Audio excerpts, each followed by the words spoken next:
আসসালামু আলাইকুম everyone, good morning. আজকে আমরা কথা বলবো র এবং জেপিইজি ইমেজ নিয়ে। দুইটা টাইপের ইমেজ হয়, ক্যামেরা কিংবা ফোন ক্যাপচার করতে পারে। সেটা হচ্ছে এক জেপিইজি ইমেজ, আরেকটা হচ্ছে র ইমেজেস। র ইমেজেস ফোনের মধ্যে শুধু আইফোনের কিছু টপ মডেল নতুনগুলা যেগুলো আছে সেগুলাই ক্যাপচার করতে পারে। আর হচ্ছে র ইমেজগুলা যদি ক্যামেরা হয়, ক্যামেরার মোটামুটি সব ক্যামেরাই র ইমেজ ক্যাপচার করতে পারে। তো দুইটার মধ্যে পার্থক্য কি? দুইটার মধ্যে পার্থক্য হচ্ছে যখন জেপিইজি ইমেজ ক্যাপচার করা হয় তখন এই ফাইলটা অনেক কম্প্রেসড হয়, মানে ছোট হয়, এইখানে কোনো ডিটেলস থাকে না। আর হচ্ছে যখন র ইমেজ ক্যাপচার করা হয় তখন ক্যামেরার সেন্সরের যত ডিটেলস আছে সবগুলোই হচ্ছে এই ইমেজে থাকে। তুমি সাইজটা অনেক বড় হয়। আপনার যদি আপনি এডিট করতে চান তো র ইমেজটা আপনাকে অনেক বেশি হেল্প করবে এডিট করার ক্ষেত্রে। কারণ এটাতে হচ্ছে লো লাইট এবং হাইলাইট যে ব্যাপারটা আছে সেই ব্যাপারটা অনেক ডিটেলসে থাকে। আপনি যদি শ্যাডোটা বাড়াইতে চান কোনো ইমেজের, স্পেসিফিকলি ভাবে যদি শ্যাডোটা বাড়াইতে চান, হাইলাইটটা যদি কমাইতে চান, একদম ব্লোন আউট হয়ে যাবে না শ্যাডোটা, কিংবা হচ্ছে হাইলাইটটা ব্লোন আউট হয়ে যাবে না। তো এইভাবে এডিটের ক্ষেত্রে আপনাকে র ইমেজটা অনেক হেল্প করবে। আমার এখানে আমি কিছু এক্সাম্পল দেখাচ্ছি আপনাদেরকে। সো আপনাদেরকে যদি এক্সাম্পল দেখাই, এটা হচ্ছে একটা জেপিইজি ইমেজ। তো এখানে ওভারব্লোন একটা ছবি দেখতে পাচ্ছেন, যেটা হাইলাইট আছে পুরোটাই ওভারব্লোন হয়ে গেছে।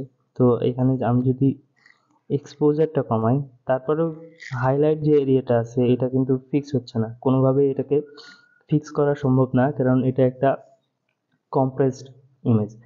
আমি যদি এখানে হাইলাইটটাও কমাই দিই তারপরেও তেমন কোনো পার্থক্য পড়বে না, ছবিটা পুরোটা নষ্ট হয়ে গেছে। তো এখানে আরেকটা জিনিস আপনাকে দেখাই, যদি এটা র ইমেজ হইতো,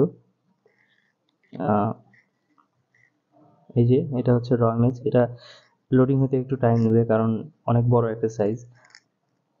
এটা তো 24 মেগাপিক্সেলের এপিএসসি সেন্সরের একটা ছবি, কিন্তু যদি এটা ফুল ফ্রেমের হইতো, এটার হচ্ছে মেগাপিক্সেল যদি আরো বেশি হতো ক্যামেরার সেন্সরের, তাহলে এই সাইজটা আরো বড় হতো।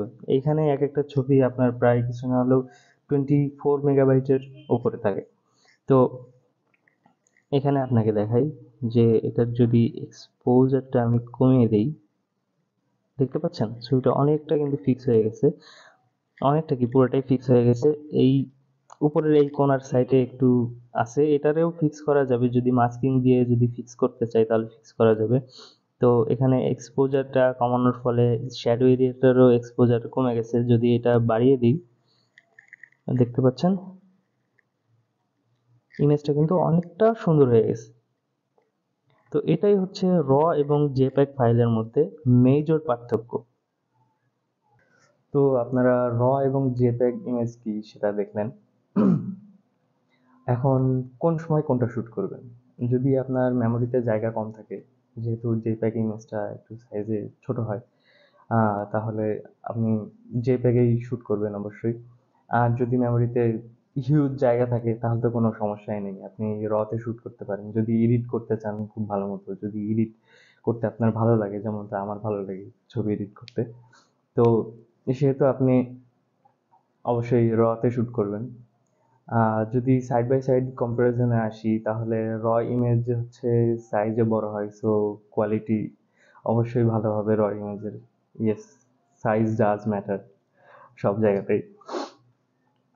আর হচ্ছে জেপিইজি ইমেজটা, আমি আমার কিছু জেপিইজি ইমেজ তুলে এডিট করার এক্সাম্পল দিয়ে দেব, যেগুলো আপনি দেখতে পাবেন।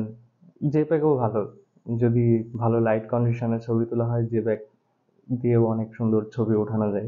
সো আপনি যদি বিগিনার হয়ে থাকেন তাহলে অবশ্যই জেপিইজি শ্যুট করবেন।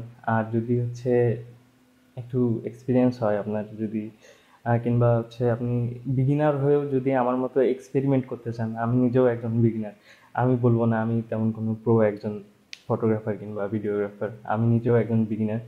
তো আমি যেমন হচ্ছে রতে শ্যুট করে এক্সপেরিমেন্ট করতেছি, সো আপনিও যদি নিজেকে এক্সপেরিমেন্ট করতে চান নিজের উপর, আপনার হচ্ছে অ্যাবিলিটিটা আপনি একটু বাড়াইতে চান, সেক্ষেত্রে রতে শ্যুট করতে পারেন। এখানে যদি আমার পার্সোনাল মতামত আমি দিতে চাই, তাহলে আমি সবসময় প্রেফার করব রতে শ্যুট করার জন্য।